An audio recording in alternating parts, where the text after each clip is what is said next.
नमः शिवाय नानाजराव्याधिविनाशनाय नाथाय लोकाय जगद्दिताय नानाकलाज्ञाननिदर्शनाय तस्मै नकाराय नमः शिवाय तस्मै नकाराय नमः शिवाय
சச்சிதானந்த யோகீஸ்வரரை, பரமஹம்ச சச்சிதானந்த யோகீஸ்வரரை கடப்பை சுவாமி மடத்தினிலே காணவாரீர், காணவாரீர். கடப்பை சுவாமி மடத்தினிலே காணவாரீர், காணவாரீர். பாதம் பணிந்து பரமேஸ்வரன் வேதம் பாடவே, பாதம் பணிந்து பரமேஸ்வரன் வேதம் பாடவே பரமஹம்ச சச்சிதானந்த யோகீஸ்வரரை, பரமஹம்ச சச்சிதானந்த யோகீஸ்வரரை.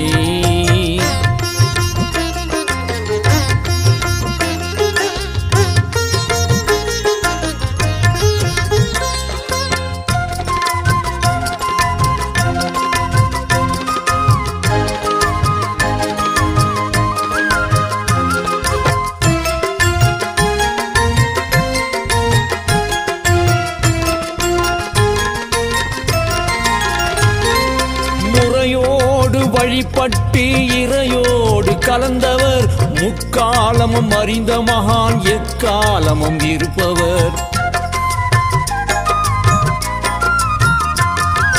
முறையோடு வழிபட்டு இறையோடு கலந்தவர், முக்காலமும் அறிந்த மகான் எக்காலமும் இருப்பவர்.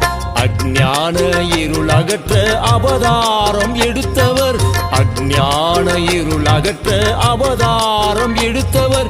மெய்ஞான போதகர் வினையாவும் தீர்ப்பவர், மெய்ஞான போதகர் வினையாவும் தீர்ப்பவர். பரமஹம்ச சச்சிதானந்த யோகீஸ்வரரை, பரமஹம்ச சச்சிதானந்த யோகீஸ்வரரை.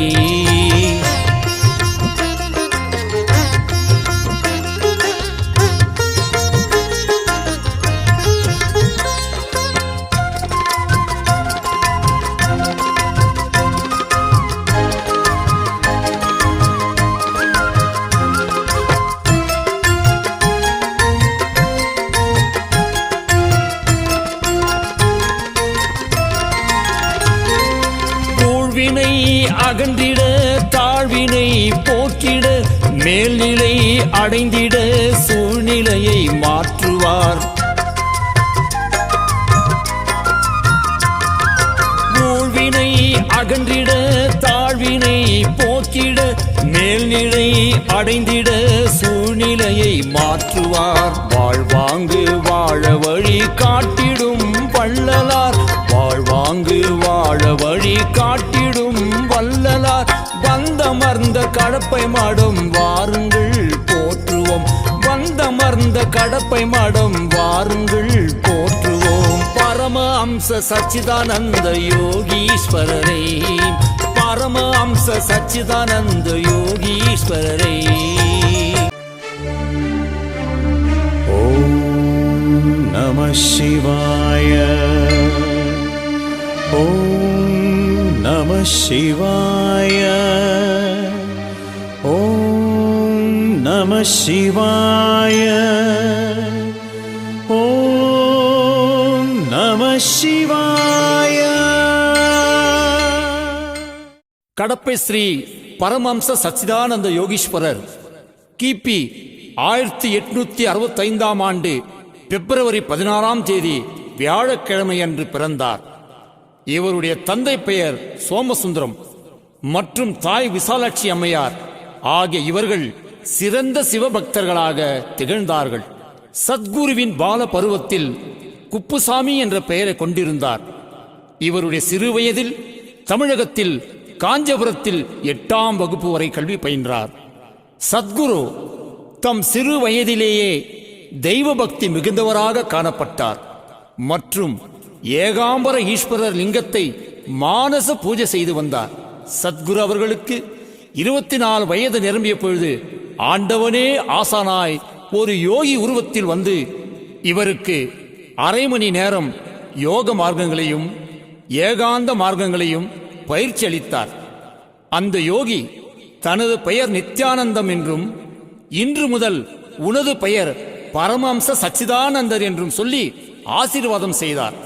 சத்குருவுக்கு யோக சித்தி கைவந்த பிறகு பல வகையான அற்புதங்களை செய்து வந்து தமது அனுபவங்களை ஜீவ பிரம்ம ஐக்கிய ராஜயோக சாராம்சம் என்ற ஒரு புத்தகத்தில் தெளிவாக விவரித்து எழுதியுள்ளார்.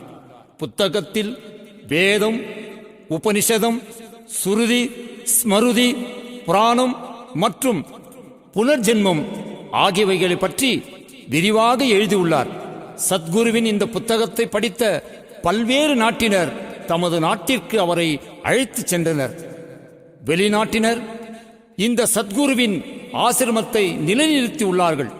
சத்குருவின் 1938ஆம் ஆண்டில் பெங்களூர் கெம்பாபுர அகராவரத்தில் பின்னிப்பேட்டையில் தமது மடத்தை நிறுவி யோக சாதனைகள் செய்வதற்கு வழிவகுத்து கொடுத்தார். பெங்களூரில் சத்குரு அவர்கள் தமது 47ஆம் வயதில் 90 நாட்களும், 60ஆம் வயதில் 103 நாட்களும், 71ஆம் வயதில் 366 நாட்களும், 76ஆம் வயதில் 245 நாட்களும் நிர்விகல்ப சமாதி நிலையில் இருந்து தியானம் மேற்கொண்டார். இன்றைக்கும் குருவானவர் மகா சமாதி அடைந்த இடத்தில் யோக சாதனைகள், தியானம் மிகவும் சிறப்பாக நடந்து வருகிறது. சத்குரு அவர்கள் தமது புத்தகத்தில் பக்தர்களுக்கு நன்மை புரிவதற்காக பிராணாயாமம் மற்றும் இரத்த சுத்தி பெறும் மார்க்கங்களை விவரித்து எழுதியுள்ளார். ஓங்கார பிரயோகம் மற்றும் பிரம்மசூத்திரம் என்பதை சொல்லியுள்ளார். சத்குரு அவர்கள் 1957ஆம் ஆண்டில் பெங்களூர் அகராவரத்தில் பின்னிப்பேட்டையில் உள்ள தன் மடத்திலேயே ஜீவ சமாதி நிலையை அடைந்தார். அவ்வழியில் அடிமாறாமல் இன்று இந்த நிகழ்காலத்தில் ஜீவானந்த சுவாமிகள் வேணுகோபால் இந்த கடப்பை மடத்தின் புகழுக்கு புகழ் சேர்க்கும் திருப்பணிகளை தொடர்ந்து நடத்தி வருகிறார்.